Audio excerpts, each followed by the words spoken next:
production des studios SOR.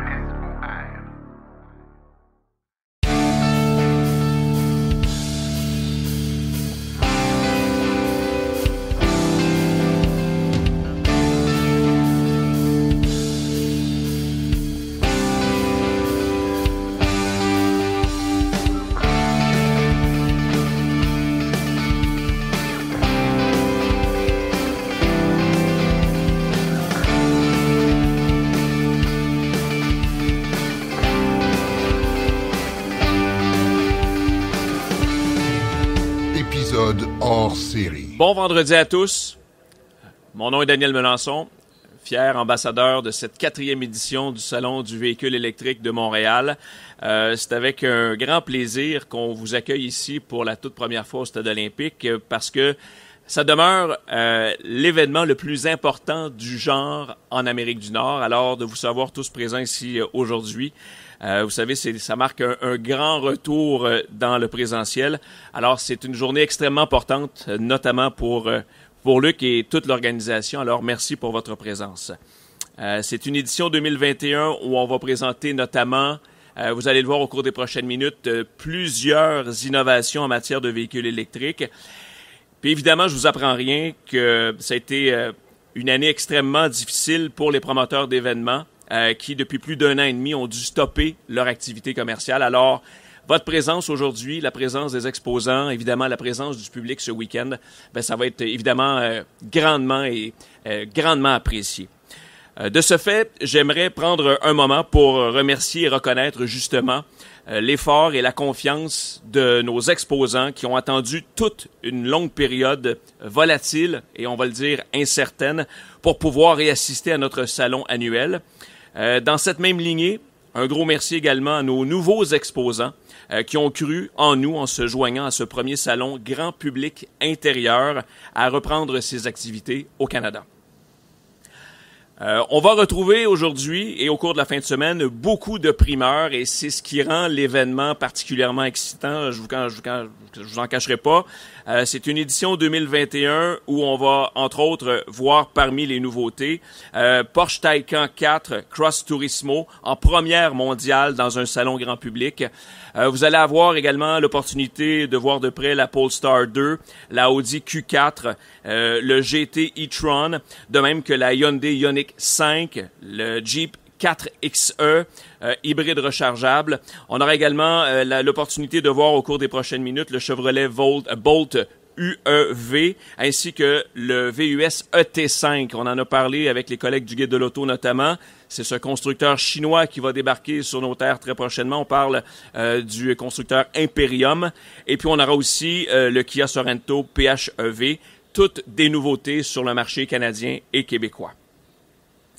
Alors, cette année, nous aimerions souligner la participation de CAA Québec, qui offre une clinique gratuite sur place à l'extérieur du stade, permettant un diagnostic de santé, non pas pour nous, mais pour l'état de vos piles, vos batteries à l'intérieur des véhicules. Alors, c'est une gracieuseté de CAA Québec. Et notre matinée média, telle que l'on la vit actuellement, va se poursuivre avec des allocutions au cours des prochaines minutes de M. Benoît Charette, ministre de l'Environnement, France Lampron, directrice de l'électrification des transports chez Hydro-Québec, Éric Ferland, directeur général et membre fondateur Foire Écosphère, ainsi qu'Yves Georges, qui est directeur général de la Fondation québécoise d'éducation en sécurité routière. Et puis, tout de suite après, on va poursuivre avec séance de questions. Il y a un micro juste ici devant moi, au milieu de l'assistance, si vous avez des questions pour nos invités. Ce sera suivi, bien sûr, des essais routiers un peu plus tard.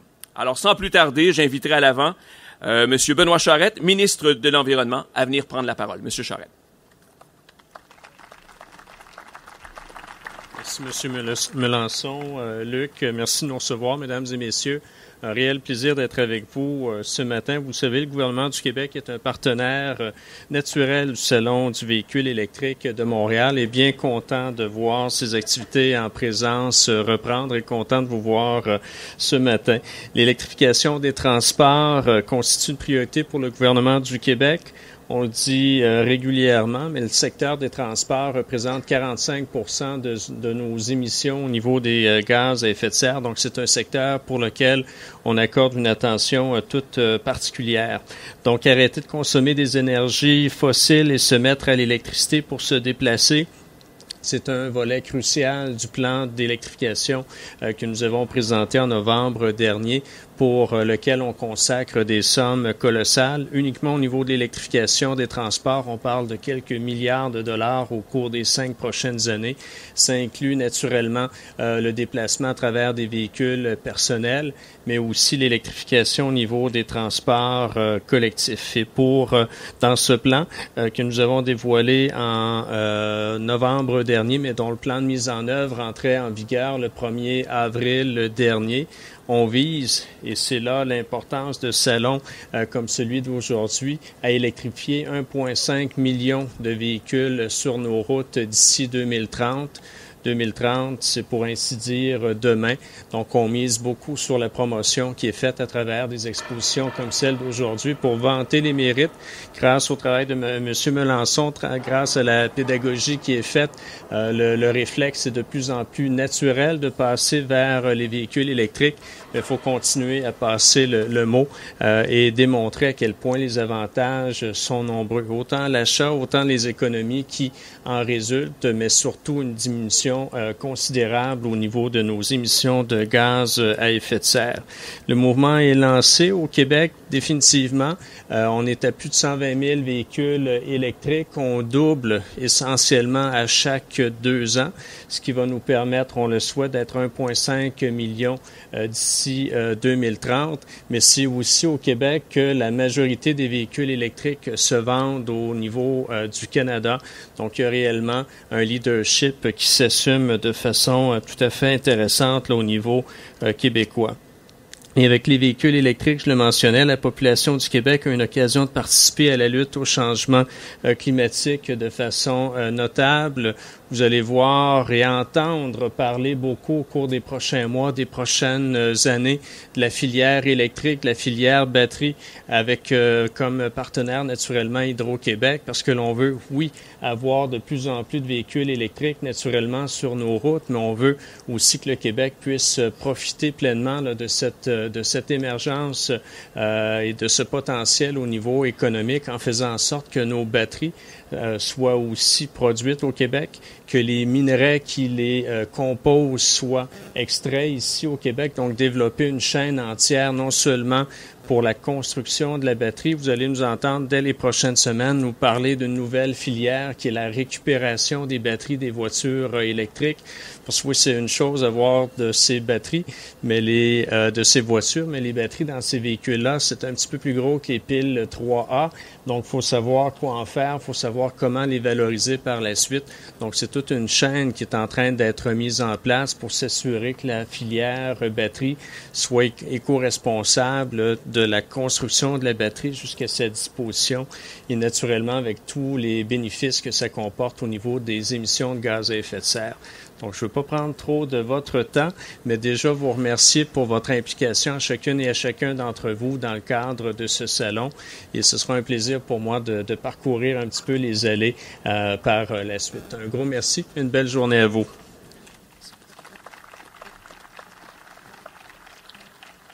Merci, M. Charette. J'inviterai maintenant à l'avant Mme France Lampron, directrice électrification des transports à Hydro-Québec, à venir prendre la parole.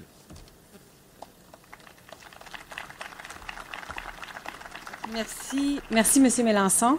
Alors, Monsieur le ministre, Messieurs Ferland, Georges, Saumur, M. Bernard, chers invités, tout d'abord, merci et bravo aux organisateurs de cette 4e édition du Salon du véhicule électrique de Montréal.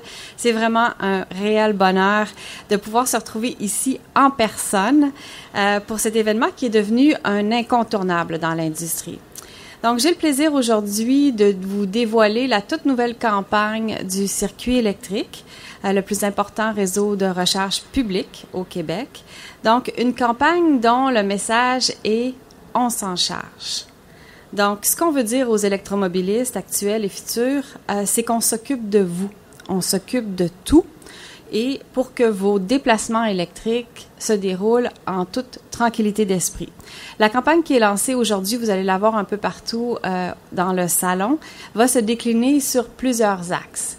Par exemple, votre autonomie, on s'en charge. Est-ce que vous saviez que depuis le lancement du circuit électrique en 2012, on a déployé plus de 3500 bornes, dont 500 rapides, le long des principaux corridors routiers et dans les centres-villes. Et ça dans l'ensemble des régions du Québec. Notre objectif, comme prévu dans le plan pour une économie verte du gouvernement, c'est d'avoir 2500 bornes rapides à la fin de 2030. On va aussi ajouter 4500 bornes standards dans les centres-villes et sur rue. Donc, il n'y aura plus de soucis liés à l'autonomie des véhicules électriques. Et la planification de vos trajets, on s'en charge également.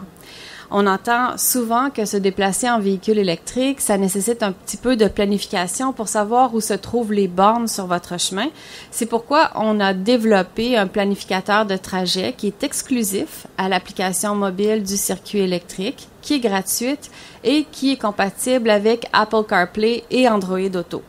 Le planificateur de trajet, lorsque vous avez un véhicule électrique, c'est votre meilleur ami. Donc, facile à utiliser, personnalisé à la voiture que vous conduisez, le planificateur va vous proposer le trajet optimal en fonction de la capacité de votre batterie, de la météo ce jour-là, du dénivelé de votre route, même du nombre de passagers, et il va vous indiquer exactement où arrêter et quand vous arrêtez pour vous recharger, en plus de vous proposer les sites les moins achalandés. Et si vous craignez l'évolution technologique, c'est quelque chose qu'on entend souvent, eh bien, ça aussi, on s'en charge. Au cours des 10 prochaines années, on va déployer de 150 à 200 bornes rapides par année et des bornes toujours rapides qui vont répondre aux capacités de recharge des nouveaux véhicules qui vont être sur le marché. Alors, ce qu'on fait au circuit électrique, c'est qu'on monitore activement tous les nouveaux véhicules qui sortent sur le marché et on va s'assurer de déployer les bonnes bornes au bon moment. Alors, si vous êtes ici, vous en êtes pleinement conscient, l'avenir du véhicule est électrique. Le Québec s'est fixé des objectifs ambitieux et soyez assurés qu'Hydro-Québec va jouer pleinement son rôle pour soutenir cette transition-là vers l'utilisation de moins de pétrole et de plus d'électricité propre et renouvelable. Alors, merci. Bonne journée à tous, bon salon et n'oubliez pas, on s'en charge. Merci.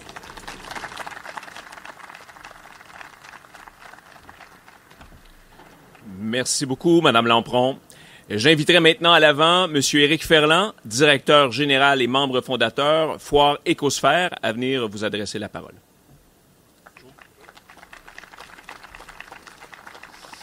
Alors, bonjour, merci beaucoup de me recevoir. Écoutez, j'ai une bonne annonce à vous faire. Donc, cette année, nous, on organise des foires de l'environnement depuis 2005. Et donc, on est rendu maintenant dans 4 villes. On attire plusieurs milliers de visiteurs. On a présenté en 16 ans 900 conférences. On a eu au-dessus de 4000 exposants. Donc, c'est vraiment des beaux salons.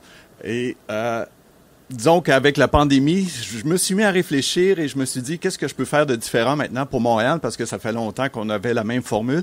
Et j'ai eu l'idée de lancer un salon des technologies vertes et j'ai pensé à m'associer avec Louis et Luc. Alors, un gros merci à vous deux d'avoir accepté mon invitation de s'associer. Surtout en temps de pandémie, c'est très important. Nous, ça fait 2 ans qu'on n'a pas pu tenir d'événements à cause de la pandémie, comme vous le savez. Donc, c'est vraiment une belle chose. Je suis vraiment excité de ce mouvement-là. Donc, ça va être le 21 au 24 avril, ici au Stade olympique, l'année prochaine.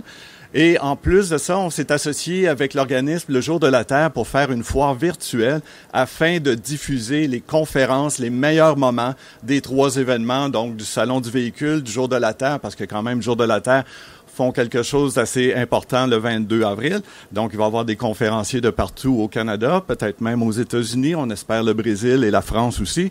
Donc, c'est vraiment une belle collaboration qu'on a avec le Jour de la Terre. Donc, un salon des technologies vertes, vous vous doutez un peu qu'est-ce que c'est des panneaux solaires, l'énergie renouvelable, mais aussi il y a beaucoup d'organismes comme des incubateurs qui vont aider les entreprises à lancer leurs nouveaux produits. Donc, c'est vraiment une belle panoplie d'exposants qu'on veut présenter, de conférenciers aussi, lors du 21 au 24 avril. Donc, j'espère que vous allez être là en grand nombre avec nous. Puis encore un gros merci à Luc et Louis d'avoir accepté mon offre d'association. Ça nous aide beaucoup. Je pense que c'est important de s'associer pour s'en sortir de cette pandémie-là. Donc, merci à vous deux et bon salon.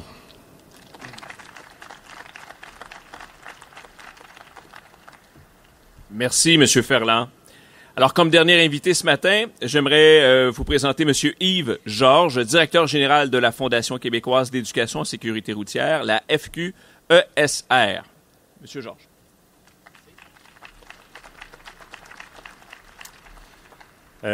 Bonjour tout le monde, bonjour à tous.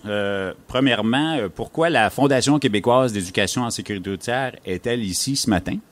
Eh bien, c'est nous qui sommes responsables de piloter le projet e-Roule, qui est comme objectif, c'est d'électrifier l'industrie des écoles de conduite. Donc, je suis très heureux de profiter de cette tribune pour vous donner une mise à jour de ce projet, parce que le projet, ça fait presque un an qui a été lancé. J'aimerais aussi souligner ce matin qu'on a eu en conférence, en allocation, nos deux principaux partenaires qui sont le gouvernement du Québec et Hydro-Québec. Donc, on est très heureux d'être un partenaire de vous et on est très reconnaissant également. Mais en quoi consiste le projet e-Roule? En fait, l'idée de base est très simple. Qui ne se rappelle pas la première fois qu'il a pris le volant d'une voiture dans son cours de conduite? Moi, je me rappelle très bien, c'était une petite Ford Escort bleu marin manuelle qui allait plus ou moins bien, mais je me rappellerai toute ma vie. Donc, c'est un peu le concept que nous, on a pensé qu'on voulait faire auprès des jeunes. Pourquoi les jeunes apprentis conducteurs maintenant n'apprendraient pas ou leur première impression ne serait pas sur un véhicule électrique? Donc, leur expérience serait vraiment exceptionnelle. Ça serait sur un véhicule électrique. Ils deviendraient également des porte-paroles auprès de leur entourage pour sensibiliser et surtout leur présenter les avantages de l'électromobilité et d'influencer les comportements d'achat de leur entourage, de leurs parents et de leurs amis. Et éventuellement, quand ils auront l'âge d'acheter un véhicule, ils vont se rappeler du véhicule électrique qu'ils ont conduit la première fois. Donc, depuis l'automne 2020, le projet e-Roule accompagne et accélère l'électrification des écoles de conduite du Québec afin d'offrir cette expérience-là aux jeunes Québécois. Il s'agit aussi de mobiliser l'industrie au grand complet, que ce soit les propriétaires d'écoles de conduite, les moniteurs, les instructeurs et toute l'industrie qui se rabat autour, donc que ce soit les concessionnaires, les compagnies qui entretiennent les véhicules, pour réduire l'empreinte écologique des véhicules et présenter une alternative aux étudiants. Il s'agit aussi d'un projet pilote que le gouvernement du Québec nous a mandaté qui vise à documenter les conditions gagnantes de réussite opérationnelle pour l'industrie des écoles de conduite pour assurer le succès dans cette transition. On l'a mentionné, on veut de plus en plus de véhicules électriques. Bien, l'industrie des écoles de conduite doit suivre et même devrait être en avant sur l'industrie de la vente des véhicules. Donc, le projet e-Roule est unique au monde dans son approche car il va permettre à court terme, à plus de 100 écoles de conduite d'offrir une formation sur des véhicules 100% électriques. En plus, on remplacera 200 véhicules polluants et offrir cette expérience à 25% de tous les jeunes du Québec. Malgré les nombreux défis du monde des affaires lors de la dernière année, nous sommes très fiers de l'accomplissement de l'industrie et du projet. Parce qu'en date d'aujourd'hui, près de la moitié des écoles, donc on a 50 écoles de conduite qui ont non seulement des véhicules électriques, mais ont également installé des infrastructures de recharge, et ce, dans 16 régions du Québec. C'est donc 100 véhicules 100% électriques qui roulent actuellement sur les routes du Québec. Et on a roulé à date 1,5 million de kilomètres avec ces véhicules, ce qui représente une réduction de 310 tonnes de gaz à effet de serre. Et donc, on est très heureux de piloter ce projet et on doit dire que l'industrie a également embarqué dans ce projet-là pour s'assurer de la formation des jeunes. Mais on ne peut pas le faire seul. On a eu beaucoup de partenaires, et je les ai mentionnés, que ce soit le ministère des Transports, la Société d'assurance automobile du Québec, Hydro-Québec, Elmec et Flo, ainsi que tous les acteurs qui se sont impliqués dans l'industrie. Donc, pour terminer, nous invitons à venir voir nos 2 véhicules. On en a un ici qui est le véhicule du projet, qui a été modifié. Donc, c'était pas juste d'avoir des véhicules électriques, mais c'était également les modifier pour donner des cours de conduite. Donc, on en a un ici à ma droite. Et on a également un deuxième véhicule dans notre kiosque qu'on fait le dévoilement aujourd'hui. C'est le véhicule qu'on va utiliser dans les médias sociaux pour sensibiliser les jeunes à l'électrification des transports, leur dire que ça existe, prendre des cours sur des véhicules électriques, mais aussi les sensibiliser à les alternatives vertes en transport. Donc, et finalement, on a également des véhicules qu'on va pouvoir utiliser pour des essais routiers gratuits, et ce, même pour les moins de 25 ans. Parce que la façon qu'on a travaillé avec nos assureurs, les véhicules de la Fondation peuvent être utilisés, peuvent être essayés par les jeunes de moins de 25 ans. Donc, on a vraiment un bon partenaire aussi pour faire essayer les jeunes des nouveaux véhicules. Donc, c'est tout pour moi, puis on vous souhaite un excellent salon.